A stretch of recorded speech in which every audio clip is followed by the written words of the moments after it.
Oh.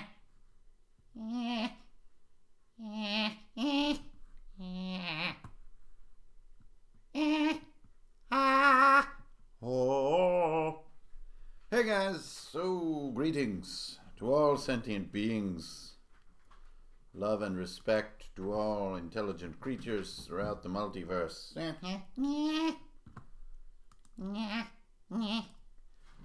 Closing windows and other things that give me notifications. Be gone! The coon dog, the Runehound, is getting comfortable. Yeah, hey guys, nice to see some different icons in the chat channel there. I try to do things at different times of day so different people can do different things with other people doing different stuff.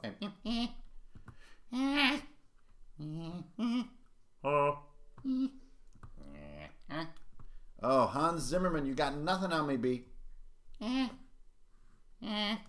Alright, setting up some Photoshop things here. Oh.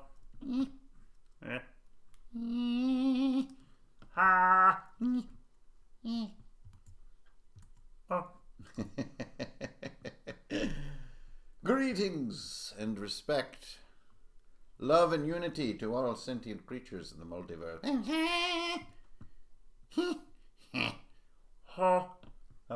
Farley. Alrighty. Let's get up in here. Maybe you can see my ugly mug inside. Oh!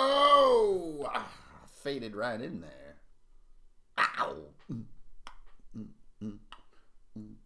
It's the middle of the day. It's the middle of the week. It's the middle of the beginning of the rest of your life. Greetings, programs. I'm Ingrid Bernal, your host and old chum here at Runehammer, the northern foothills of Runehammer, where we live and die by the code of trying stuff. Okay, today we're going to continue the RPG Underground, which is trying to make something. In my case, the Heckoon Carapace. The weirdest title, but I think it's a good idea. I think there's something here. I've had more time to think about it, done some more journal work on it. After the couple streams that I've done, well, I only did the one about really Heckoon Carapace in specific. But that one was great. It unleashed sort of some mental blockage. So when I came to my journal and was having a nice cold beer, those concepts feel like they are now ready to be comfortable. And so I can right away start drawing this blobby mass with these legs. Started thinking about some of the adventure structure, but we're not going to get into that quite yet. Today we're going to confront the terrifying task of doing the cover for this piece. Now, a lot of you who are creating your own content are not necessarily like the go-to artist for that content. You might have a friend or someone that you're paying or paying in beer to get some of the art done for you. Either way, today is about confronting this sort of challenge. Now, cover art, very difficult because there's a lot of pressure. And pressure creates these hormone set, chemical set in the brain, which is the anathema, the antithesis of the creative brain.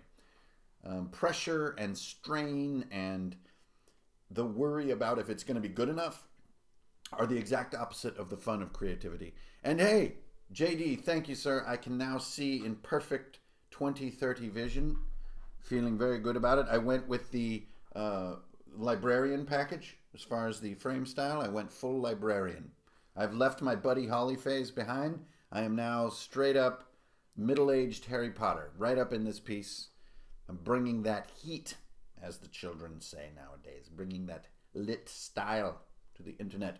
Okay, so what we're going to do is I'm going to take a look at getting something onto the cover of my sort of small campaign or multi-adventure PDF that I'm working on. Okay, so we're going to look at how I begin to do it, how I start to motivate myself. Because remember, I don't want to just do this series of videos to smite you guys with like how to draw, how to write, how to do this, how to do that. It's much more spiritual. It's much more, to me at least, confronting the psychological elements of being creative, because they're really no joke. I think in a lot of ways they're greater barriers in your own psychology than there are in your own skill set. Skills are somewhat straightforward to learn. Not easy, but straightforward.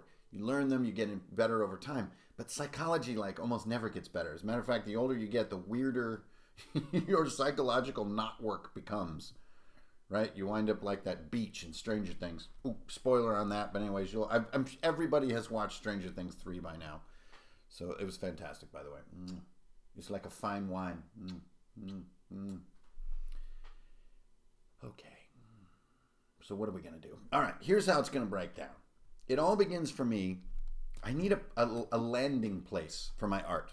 Okay, I need a cover. And so I want to show you guys just some comical sort of stuff that I do. Okay, so we're getting ready to switch over. We're going to go through the infinity here.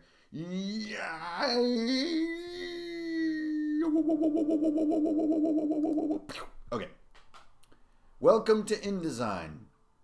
For those of you who hang out on my Patreon page, you'll remember the Mercury Dale. This included an audio story. It's a small adventure. It's got its own maps, and it's got some monsters. It's got some cool stuff, some tables, and some print and play assets. Okay, so this is the InDesign file for the Mercury Dale. Now, why do I have this up? Well, because this is how I work, right? This is going to be an index card RPG piece that we're doing with the Heckoon Carapace. So I can use this format. Okay, so right away, I'm just going to go to this title, and I'm going to go, boom, the Heckoon, and I think I'm going to need 2 lines here, Carapace. Carapace is a ridiculously large word. It's almost as overused as maw, but I don't freaking care because I like it. I don't carapace. So now I'm just upping my text size to make a nice rectangle. Now, we do have a layout video coming soon, which is going to talk about my super dumbed down interpretation of the Chicago Book of Style, or Guide to Style, which is a highly complicated guide to layout and text styling. Anyways, here is my cover. You can see I've got my components that I always do. I've got a background image, which gives me a nice border and some paper texture. I've got page numbers down here. I've got extremely strong vertical headers. I've got my little for use thing. I got a little subtext down here, a little caption. And then, as you guys know, a lot of my ICRPG stuff has a sort of cover with this disc style. So do my chapter pages. I'm not liking this. I'm not feeling it right now. Pow! She's gone. So right away, I'm in this mindset. I want to fill this hole. So then I see this and I'm like, this text doesn't apply. So right now, I need to say something. Every 400 years, one of them awakens. It's long, ponderous journey to the sea is doom for all. We are the foolish few who hope to stop it. Something to that effect. Now, I might rewrite that later, but that doesn't matter. Right now, what I want to get, I want to set myself up for a little save as right here. I'm going to say Heckoon Carapace. There's my save. You can see my save dialog. I'm hoping you're enjoying that. Pow. So now I have taken an old file. I've just swapped it in. All I've changed is this beginning. I'm not even worrying about all this other stuff. But I'm telling you guys, I don't know if you guys feel this, but right away, this empty space on this page, I don't need that little thing, with the title up there, and then there's a little bit of flavor text, and right away I'm feeling it. I'm like, ooh, okay, I need to put something here that makes me feel like I understand.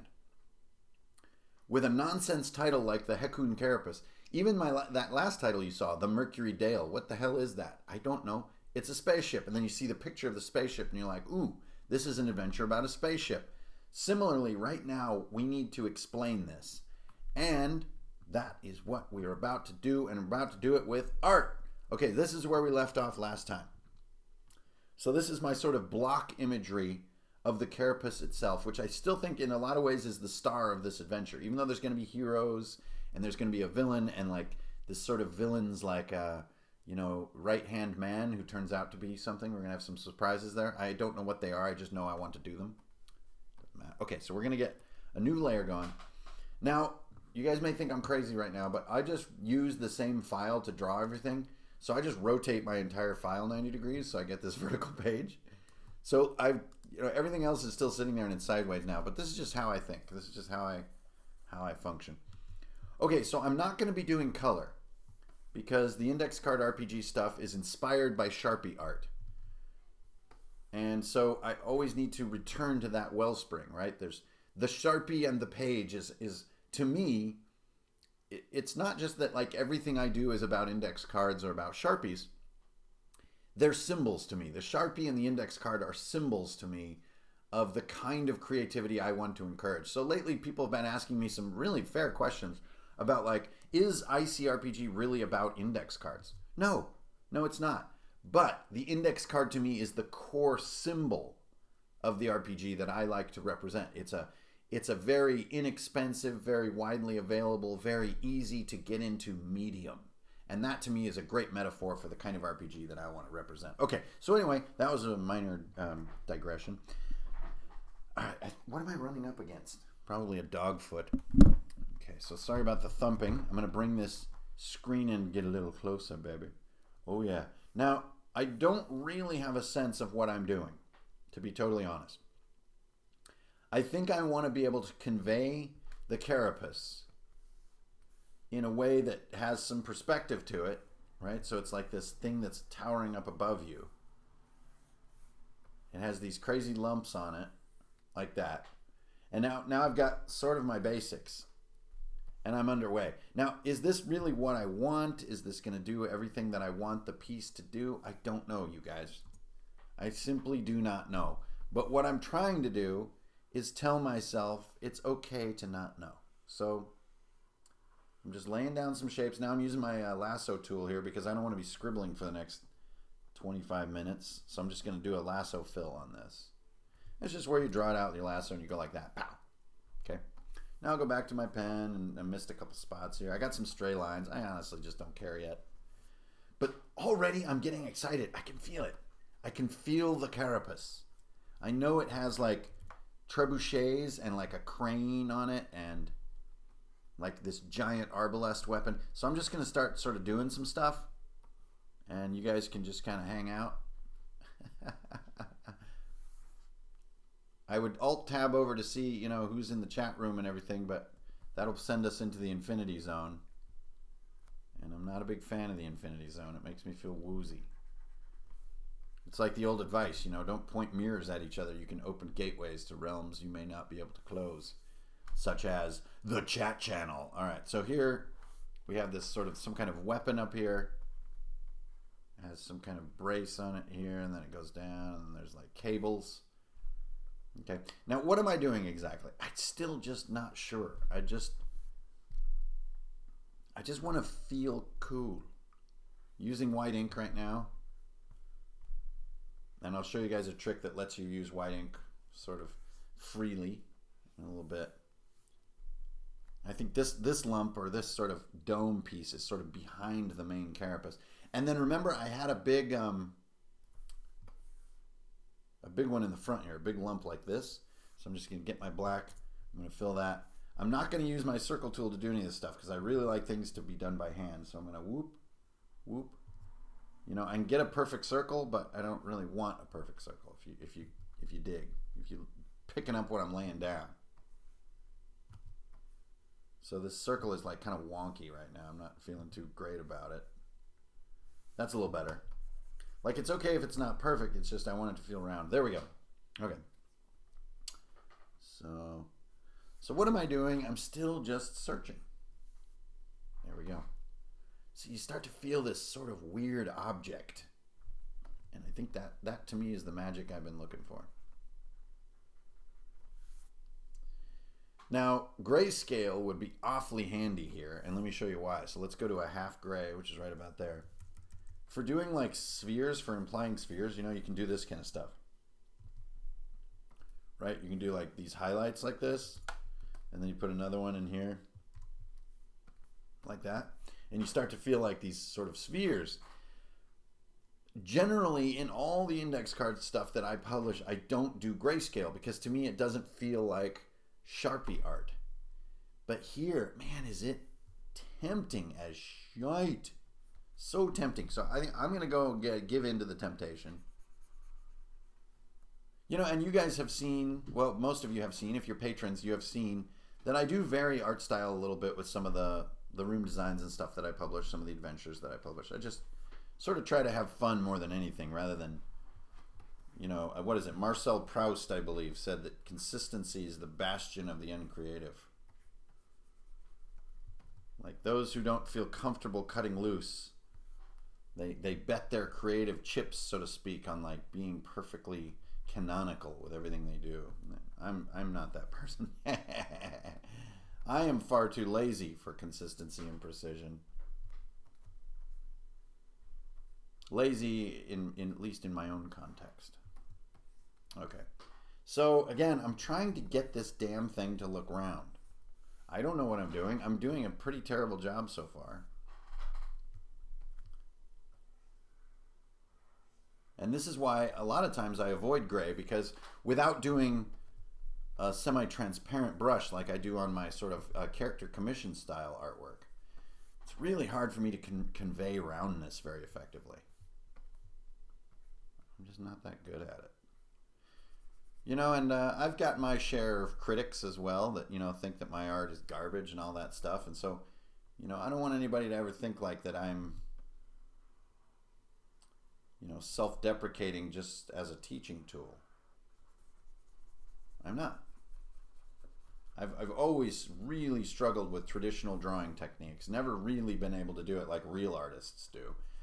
I know that I do a lot of art, and I do really enjoy my art, but I've never been able to sort of keep up with people who I know are real artists who can really draw. It's very different from what I do. So now I'm starting to feel it. I'm starting to feel okay. My confidence is returning.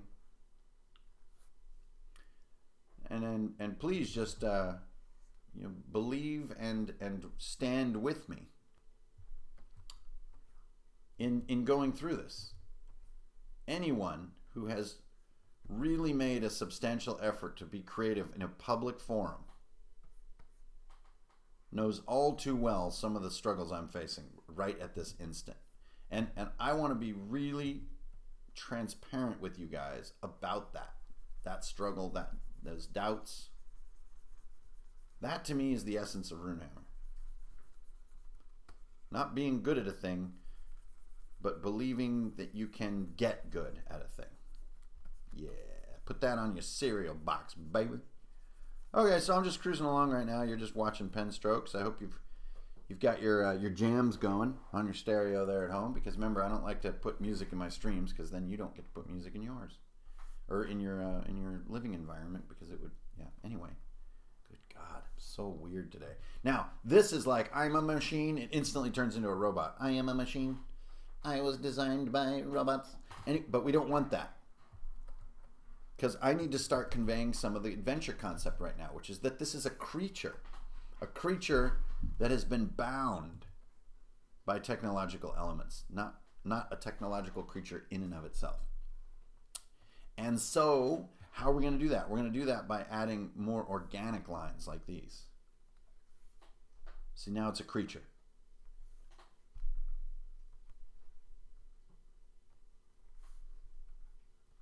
See the difference there between like these wiggly kind of organic, you know, like almost crab or crustacean type lines and patterns between, you know, something like this, boop, boop, boop. It's so different. And so it may not seem like a momentous creative decision, but this is part of the story I'm wanting to tell. Here's a little trick that I do a lot. So did you see I broke my highlight with my black, and then just grab that neighboring color and extend your little sort of woggly line into the shadow, but with that same color, and you get this kind of crazy effect of like a seam or a stitch or a ridge of some kind crossing over from shadow to light. So here I did the light color first, and now I'm going to do the dark color. See that? And it just creates this really interesting effect that I don't think really has anything to do with real world lighting, but once again, I don't know anything about real world lighting. I don't know how to do that. So I'm not going to really put myself on trial with it, so to speak. I'm just going to play. I'm just here to play, guys. Okay, so there's definitely a highlight needed over here. And we are firmly, deeply into the council of Greyscale right now. So if you're wondering what I'm doing here, sometimes if I'll go to a black line and you take your little highlight color and kind of just go on the underside of it, and it looks like it's like catching light. Fun little tip that's really easy to apply. Now I'm just adding like little organic details and little dink donks, as my friend Dave Pashute used to call them. Now these are like some slightly more technological feeling shapes, but we're gonna get there. We're gonna get there. We're close. Okay, so I can save this. This is heckoon1.psd. Okay, now I am feeling something, and I'm feeling something very weird. I don't know if you guys are feeling it, but that is a weird thing to be drawing. Like, if I was sitting in the pub drawing this, people would be like, just what is that? Is that a mushroom? I'd be like, yes, it's a mushroom called the Heckoon Carapace. And then they're like, okay, I'm going to go move over to this other chair. Okay, but it's got this thing, and this thing should look foreign over here. And I'm even going to like bolt it in. I'm going to put some little spikes in here. Slightly shrink my brush, and now I'm going to do some cracks.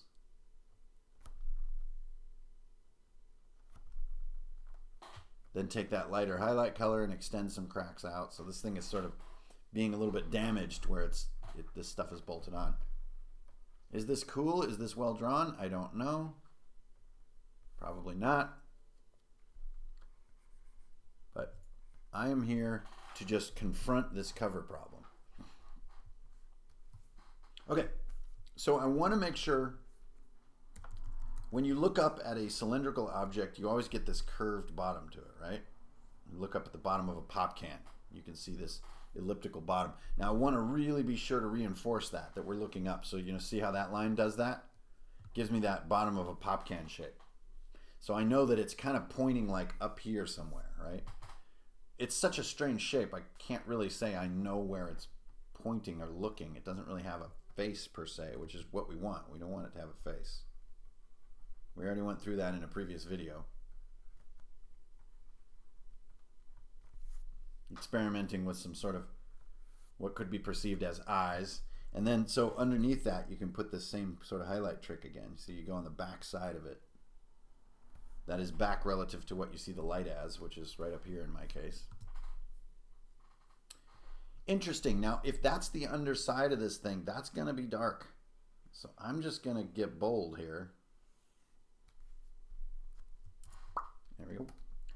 The underside of the Heckoon Carapace. And then I also wanted this thing to have a little bit of splay or flaring toward the base to accommodate this sort of larger set of legs. The legs are wider than the upper carapace. So I need to, now a lot of this you probably won't even see because we're going to have all these legs here. So let's reinforce with some front edge like this. See that? And this front edge is sort of unfortunately blocked by this bulb, but that's okay because you just need that little bit of a suggestion, at least in my opinion, to get it to read as the underside or looking up at. See, the higher it goes, the more it should feel like, ooh, I'm looking up at that. Now, another trick you can do, if you don't feel like this is like looking up at enough, is you can go edit, transform, warp. Whoop. Look at this little guy. This will let you like use a grid to warp your work. And I can take the middle and curve it up, and the corners and curve it down, and it's going to start looking more and more like I'm looking up at it. Now, I don't really use those types of tools because they create weirdness. Wow, that is really strange. Like, look at that, and then look at that. That. And that. Ooh, I kind of like that actually. I don't like how the top turned out though. Huh. I like mine better. That's an interesting thought though, how one of them kind of stretches like that. It's kind of intriguing, honestly. Another thing you can do if you feel like you need to repair your art because you're like me and you can sort of barely get by with drawing, go to Liquify, get yourself a nice big brush like this, and you can start to push pixels around in a non-destructive fashion. So maybe I want this bulb to be bigger. I want this one to have a little squish in it. I want to get a little more, you know, turtley shell here. I want to push it up so you feel a little more like you're underneath it. And you can see Liquify is like really a lot more controllable than something like Warp. But, you know, it's all just depends on what tools you're comfortable with. So there's my Liquify. Now I'm digging that. See, now if I was a brilliant artist, I would have, you know, done those distortions with my original drawing. So, okay, so now I'm going to regroup a little bit. Let's get this pen out and let's just start thinking about some legs. I don't like how this looks like a head.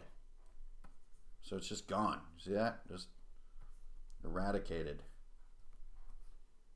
I think actually this thing is sort of facing to the left or something. Now something that could help. I'm choking. I'm dying. I'm choking on my own existence. All right. Run for your lives. It's the Carapace.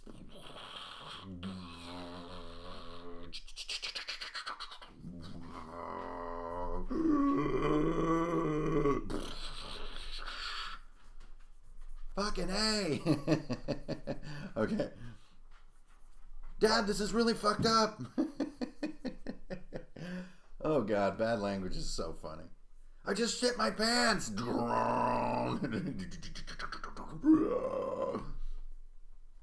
I pooped on your flowers. I'm sorry. My flowers don't matter anymore, son. Run. All right, so here's the sort of the legs and stuff. Again, you see how I'm failing at really feeling like you're looking up at a massive thing? Completely failing on that front. One thing I feel I'm succeeding on is curiosity. This definitely like incites some curiosity. What am I looking at here? But we need that size feeling. And believe me, you guys, I'm feeling the terror right now that I imagine a lot of you feel when you're doing this stuff. Is this ever going to get where I'm satisfied with this? Is this ever going to be cool? Is this going to be a cool drawing? I have no clue. I do not know. I do not fake these streams. I did not prepare for this. This is real. It's all too real. Okay, I like it better without that, so I'm going to leave that off. Now, one thing you can do, start selling some scale, is add a lot more small elements. Small elements make things feel big because big things have lots of small parts. It's very, very rare in the real world you have really big things that are made of like large, smooth parts. That's really strange to the brain. Kind of like those ships on the Arrival. You know, they're just perfectly smooth and gigantic. It's like, well, my brain feels weird. Now I just keep scaling down to keep fitting. Trying to fit my work. I feel like there's a blob missing here, and it's like right here. I just shit my pants, Dad. Don't worry about it, son. Fire the bolt cannon. So again, if you guys have seen some of my drawing streams, this is that moment I call spotting, where you're looking for things that are wrong and then looking to try to solve them. Places that your happiness is like limited. You're like, I don't really like this little part, or something's missing here, and then I'm just trying to fill those places in.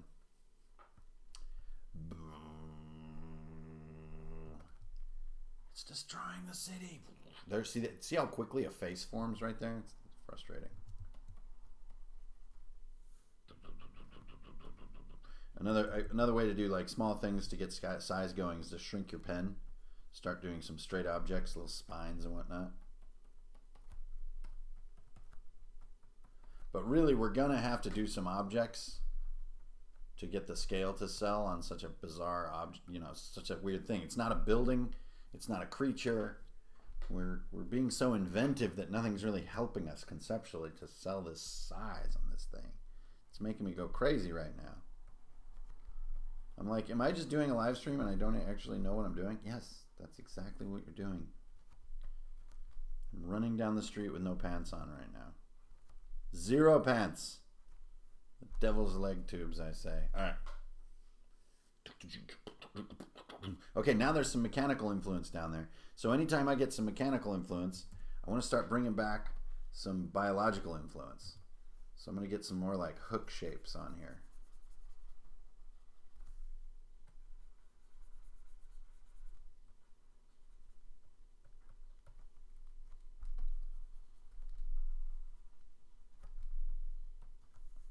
See, these are like weird, like arm things or something that it has.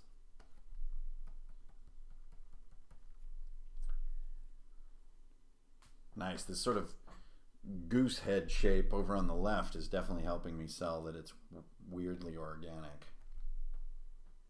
Goose head. You can quote me on that one. It's a technical term. Everything I draw looks like it's supposed to be a bird. There we go. That doesn't look like a bird. Cool. Okay, something interesting happening here. Starting to feel a little more optimistic. Oh, that's a magical combo. You just do a ring like, remember, this is stuff I don't know how to do yet because I haven't done this project. I just do a little ring and put a little highlight in there. And that gives you that feeling of like breathing holes or eye holes or some kind of craziness.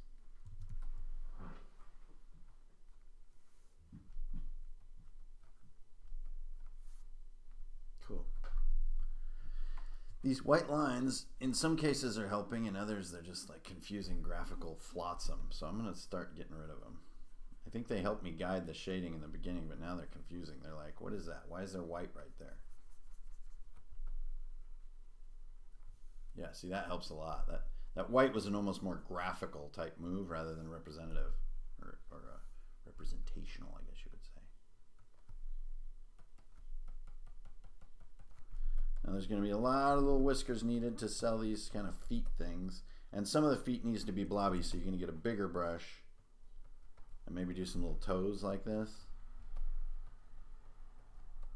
Yeah, like this thing has toes on some of its feet. That's how weird this is. And then it has like a claw over here. But parts of it are mechanical, so I don't know, man. I don't know what I'm doing. 1, 2, 3, 4. There we go. Just shrinking my brush to do spines.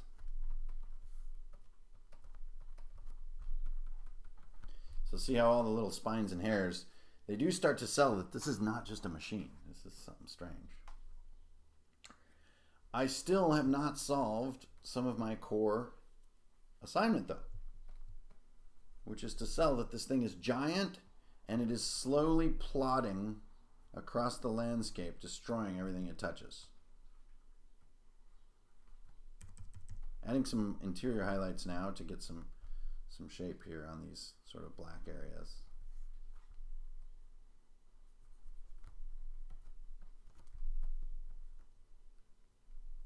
Ooh, and that's a good opportunity for organicness. So I'm going to blobify some of these legs a little more, so I can get some more room to do some of these organic shapes. See that? Like, gives me a sort of a working space to sell the idea by adding a little more black and then adding highlights. Cool. There we go. Boy, that was a big step. I didn't even see that coming. But doing those sort of leg blobs really helped to sell that this thing has got all these blobby crab-like legs that aren't just a machine. But how are we going to make it feel big? Shrinking brush. And then once the brush is shrunk, I'm just adding lots of little tiddly bits and jibbly bobs.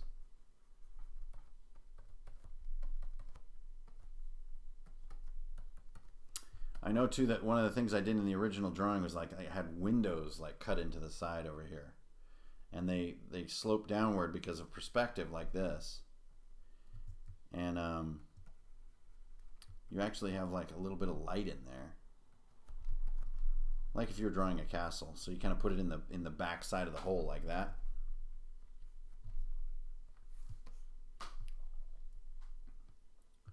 This highlight is just messing with my brain. I don't feel like it belongs there.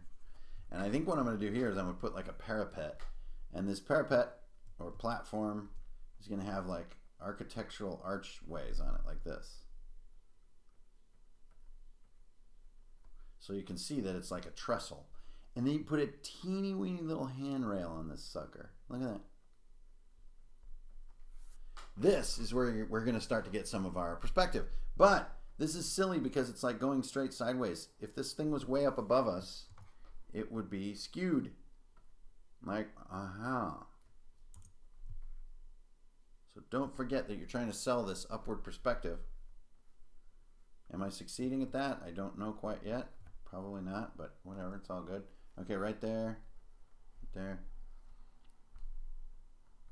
You know what else we can do? I just realized is I can defy some of these spaces with little flag banners like this. And when flag banners are really thin and really delicate and gossamer, they can help sell scale. If you do really big flags, it can make things look like sort of putt-putt or something. So I'm just going to do a couple of those guys. I'm going to put another sort of combat platform, or maybe where they're going to drop like boiling oil on the enemy. And then we're going to sell it by these little timber pieces sticking off. And then there's like a brace here and a brace here. Teeny weeny little handrail. See that? And then there's some kind of like bunker building behind this, and it kind of goes back here. Has a front like this, and there's a little door in there and stuff like that. We don't need to draw every little bit, but you start to get the feeling of like, oh crap, it's like bigger than a building. Somehow these are disrupting my sense of self here. So what are these? These larger eye hole kind of things are disrupting my...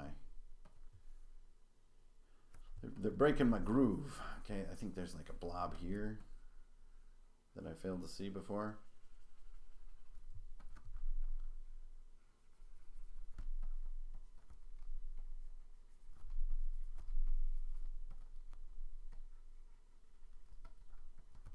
Just adding some highlights, you know, just to keep the blob magic happening. I think that this main, I don't want to think of it as main, but this main sort of thing in the middle is more illuminated than this. It's more like that, you know, like this whole blorb is, it's not an orb and it's not a blob, it's a blorb. Kind of like that. Yeah, I don't need error messages. I'm in my 40s. I don't need Photoshop error messages. Okay. Oop, there we go. So see there, I've kind of driven that front orb home a little more. I've been basically more boldly proclaiming this is a blorb. Get my highlight far bigger and far rounder. Almost sort of inspired by the Daedalus spacecraft designs of the 80s, with the gigantic helium tanks and all that stuff, if you guys follow that kind of thing. Okay, you got some little tidbits and dink donks over here. I think too there's like some weird hose thingies. Shrinking the pen a little bit. Drawing a series of little curved lines. If you want the hose to look like it's going away from you, you curve them in the direction that you're sort of traveling.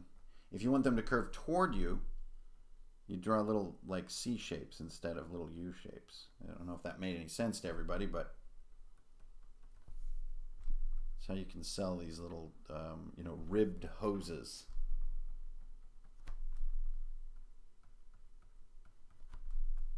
You know, and then maybe it has some interior parts that are being revealed between where the spheres meet the shell. And it has like these little sort of muscle fibers in there. So you can see as I add more and more small detail, the sense of scale starts to finally appear. And in my back of my head, you know, which is what I would imagine you guys feel if you're anything like me, you're feeling like, oh, phew, thank God. I think it might not suck horribly. I think I might accomplish the goal. And I'm sitting at half an hour now. I've been working.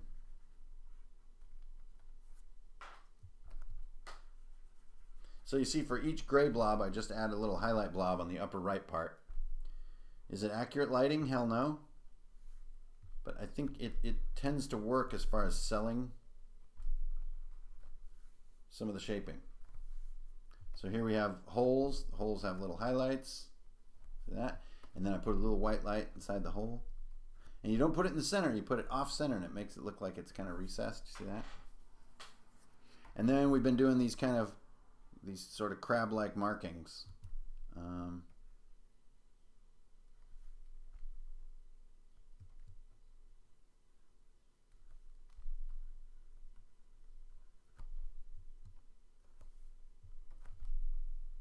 Again, alternating colors. Now I've got another accidental face here. You got to really watch out because things get, the human mind will infer faces everywhere.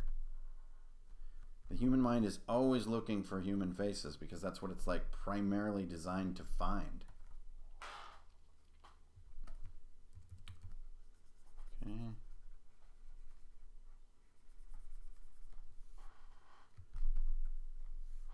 So if you're wondering now, I'm sort of trying to get the rim of this like turtle-like shape, which I also feel I've kind of failed to really sell in a substantive fashion. So, you know, and don't take my sort of inner dialogue narration here as negative. I'm just trying to be really honest. You know, like a lot of art is fighting through feeling like you're not quite getting it, and that's okay. It's not negative. This is it. So why am I doing this? So one thing you can do is when you go way out like this, it can actually give you a very clear read on how well your shapes are translating and reading. I'm still getting an accidental bird head over here. I think I might have to lose this big droopy shape. Just like that. Pow. It just was triggering this bird head response.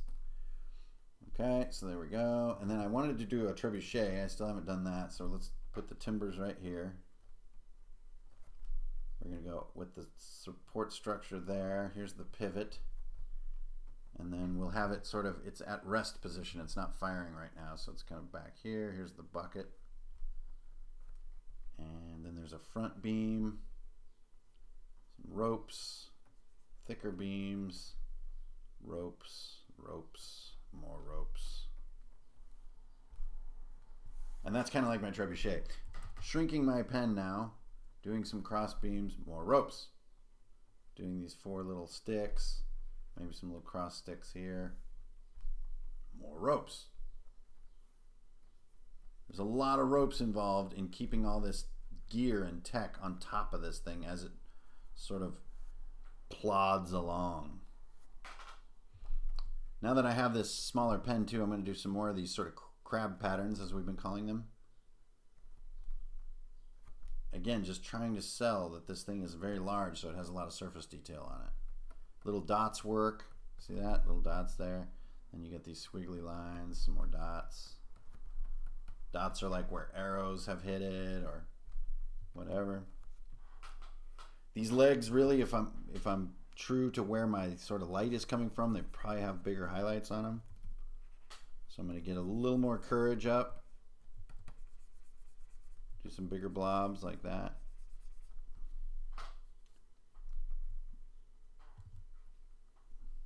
Again, breaking with some of my usual index card RPG style because I'm using gray, but I don't care. I'm just having fun, you know. I'm not here to follow rules. I'm here to enjoy myself. Okay, now we're getting into some undersurface, so I'm going to want to do these circles because they can really help sell that you're under this thing, like the underside of the pop can, remember? So we're still have that in the back of my mind, like needing to sell that. Sell being a kind of silly artistic word, kind of like pop, you know, it's very ambiguous. You know, what is it when something pops? Well, it's when you can see it from a distance, where the concept you're wanting is reaching your audience quickly. That's pop. Or sell. Sell is another way to describe, like, you're delivering the concept to a stranger. Cool, man. Feeling pretty good about it now. Yeah, see that? Unfortunately, I have these hand things, and it's making it look like this front bulb is the head, and I really don't want to suggest that. So I'm going to do that. I'm going to cut off the little fingers. And I think I'm going to need a bigger mass here to keep you from thinking that sort of one in the front is the sort of head or cockpit. So I need something equally big and focal like that. Starts to take some of the emphasis off the front one, but not all of it, that's for sure. Now I'm going to add a breakup right here. A breakup, again, is like sort of a wacky art word to kind of, you know, take a shape and interrupt it in the name of accomplishing read or sell. Interesting, interesting, interesting. I still get accidental faces. Like that's giving me an accidental frown. There we go. This accidental frown is kind of gone. See, then you get an accidental face right here where it's like looking to the side. You see that? Like here's the mouth. So it's because small dots like that can really be interpreted as eyes quite easily, whether you want them to or not. I'm going to show that this is curved. Put some little sort of tidbits there. And I'm feeling pretty cool about it here. This thing is kind of interesting now. What the hell are we dealing with? Maybe I can get a, can I get a single line like that? 1, 2, 3, 4, 5. Pow. Pow. Can I do this? Pow. Can it be sideways? Like pow.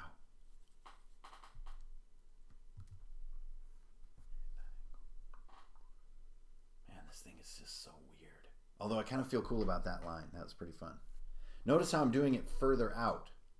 Sometimes working further out, I think, is what Sparth called owning the piece. Owning the piece means having the courage not to work like at this level. You know, like you're right in here and you don't really see what you're doing. You're so fixated on little details and little repairs. You're not really looking at it as a concept or as a layout like this. This is much more of a layout. Okay, so I feel I'm doing pretty good there. And now I sort of need, I have 15 minutes left, or maybe 20 minutes left. And I feel I need to sell sort of that it's destroying as it's walking. These are like core concepts to the story I want to tell with this module, is that this huge thing is happening. I might improve some of this drawing as time goes by, but this huge thing is happening, and wherever it walks, it just seemingly mindlessly crushes everything in its path. How do we do that? Boy, I have no idea. It's going to be something down here, right?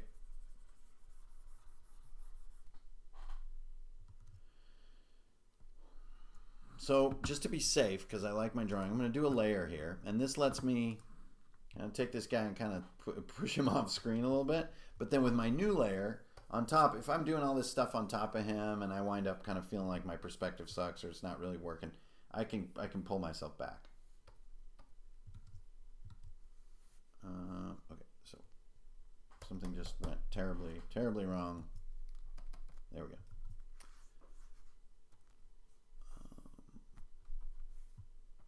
Okay, so we're going to go back here. Now I'm going to go to my new layer. I'm going to get some perspective going, which is like this really shallow perspective like this. Shallow meaning, you know, there's not a lot of, you know, deep would be like this. So which one do I like better? I think definitely the first one. So my instincts were a little bit right. So this is the lay of the land here. Remember, I'm on a separate layer now, so there's no panic needed with like sort of wrecking or tainting what I have as finished work, because I do like what I have. Adding some sort of horizon lines, and the horizon is really low. Just like the sun when Hulk is turning back, it's the horizon's getting real low, so it's real compressed. See that? And I can even compress it more, like by doing this. Like there. I'm not sure this line is helping, or is it these that are? It's another thing you see me doing is like, when I don't really know, I'll just try both and let my eye decide. Okay, so here it comes. It's thrown up. Remember, I'm just working with simple black, so I don't have to use like a bunch of clouds and complex stuff, but it's throwing up this debris cloud. There's lots of debris. There's some in the sky at this point.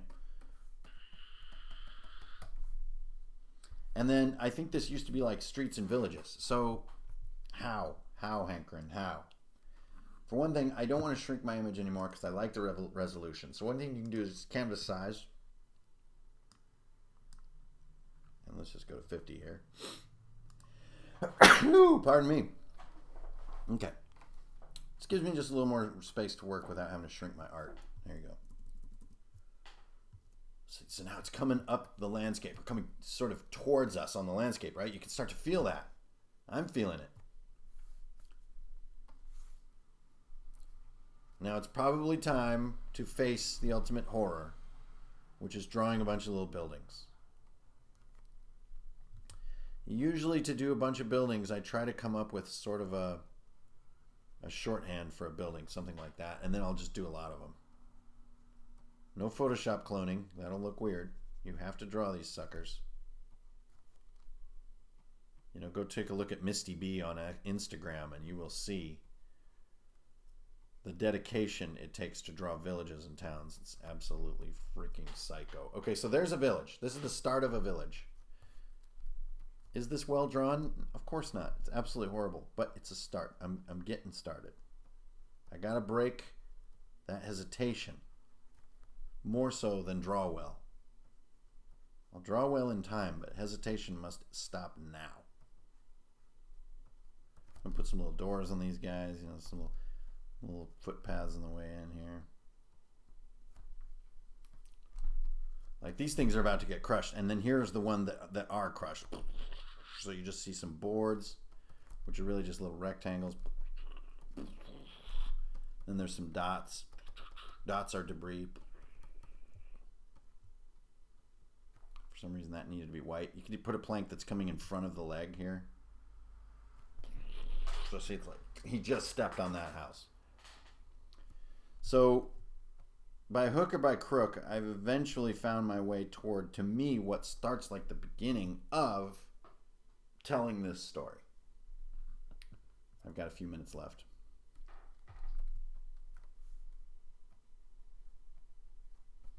Now, just real quick, I'm just going to take this super janky, low-res screenshot like that. See that? I just used clip on my Mac. I'm going to hop over to InDesign, and I'm just like drag this sucker in. Look at this. Pop. Okay, just drag it in. This is not the finished art. This is just a low-res screenshot. I'm going to put it on multiply so the white doesn't show. And this is to either get myself excited, give myself ideas of new directions, whatever. But you guys know how I work. I like to get emotional readouts on what I'm doing. Is it cool? And yes, I'm feeling pretty good about this. I'm feeling very anime about this. Very sort of Nausicaa, Warriors of the Wind, Gorgon kind of feeling, which, as you guys know, I'm perpetually inspired by. The Heckoon Carapace. Okay, so can I go out here? Hey, is this going to feel cool? Oh, yeah, this is like one of the weirdest things I've done. Okay, so then I get that excitement going. And even if I want a little bit better look, you could, I don't think I have the resolution for it, but you could say high quality display on this. Yeah, there I almost have enough resolution to work with the print. But if you zoomed in, I'm sure it's not enough. Yeah, you've got some pixelation there. So, but look, I think I'm starting to sell my idea. I have to draw lots and lots of little houses. So you guys may or may not want to sit through that. Since this is supposed to be an entertainment channel, right? This is not entertainment.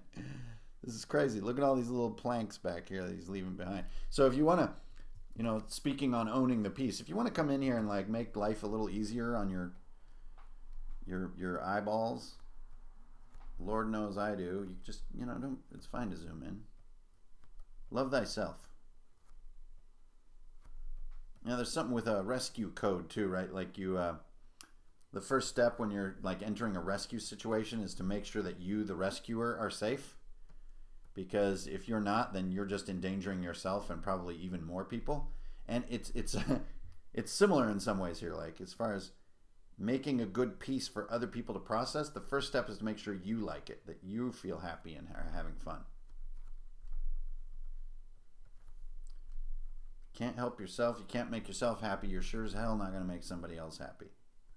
because they're like all skeptical of your work and shit. Big old meanies, haters, internet troll. I'll show you. I designed Mechagodzilla and you forced me to resign. Okay. Just channeling my inner Dr. Mofuni there. So over here, maybe we could switch it up a little bit. There's like this sort of mound, almost like a crater where this foot has hit. And here we've got a combination, like planks. We're just going to be doing like planks and debris pretty much for the foreseeable future to sell this. Again, lots of small things add up to feeling like it's big. Now, I remember from my crop in my test that this was not needed, so I'm just going to bag it. I no longer need the separate layer. I'm feeling confident, so I'm going to come back to center. Don't need this much foreground data. So now I kind of know the bounds of my piece now. And that's what's so great about having that placeholder layout on the ready line, is because it can give me that sense of what I need to do, so I'm not doing more or less than what I need. Here we go. Now I'm feeling great. So you guys see where I'm headed with all this. So we've got some perspective to establish, like down here, like this. We've got, you see what I mean? As the horizon lines, the village lines sort of come toward us. I don't know if those are proper. Those might be off, but you know, they're all supposed to be diminishing up to here somewhere. There's a diminishing point, which I put it like here, which I think is just kind of wrong. That's why those lines feel wrong. If you want to go look at 1 point or 2 point perspective, you'll see what I'm talking about. A lot of great videos from great artists out there on that subject about how to do it properly. Hint, not by eye. Okay, so we got some more little dwellings here. They may be getting a little big on me. I might want to scale some of these down, or maybe these are like churches or something. I don't know. Little door. Okay. And that's about running out of time. So you guys will, I'll continue to work on this in my own time. And you guys will see the more finished version on the next stream. Whoa! Whoa! Okay. Whew. That infinity stuff just makes me want to go crazy. Hey, we got 100 people hanging out. That's fantastic. Good to have you guys. I like this crop without the top. Makes some little warriors shooting with bows. Absolutely. We'll get to all this stuff. Yeah, it's not a road because I'm going to get rid of those lines. Those are just going to give me a sense so I can get my houses in little aisle, in a row and stuff like that. So not a lot of huge earth-shattering, theoretical things to contribute to you guys today. It's just a working session and a running narrative of what I go through as I attempt to make what I make. There's so much better artists out there, and you guys have seen it. A lot of them are employed in, highfalutin, awesome jobs, or concept artists and stuff like that. But I think it's important for the RPG Underground, this concept in my mind, that this is not about people with 20 years of training. And even when you have all that training, you're still struggling through some of the fundamental skills and still struggling through this stuff.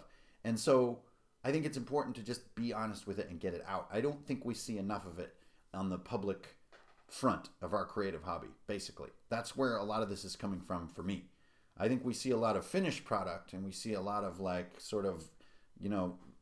almost sitcom-like presentation of things being funny and very finished. But the actual somewhat scary work of creating the stuff behind this hobby is what I'm all about. Now, granted, out on the internet, you can find everything you need. You do not need to create your stuff. But that is not necessarily the group that I'm addressing directly. I'm really talking to those of you struggling to create it on your own. By the way, if you guys want to go get a quick chuckle, a bot apparently watched all of the Bob Ross episodes, and then the bot was asked to write its own Bob Ross episode. It's an AI. You got to go read what this AI wrote, simulating Bob Ross. It's absolutely genius.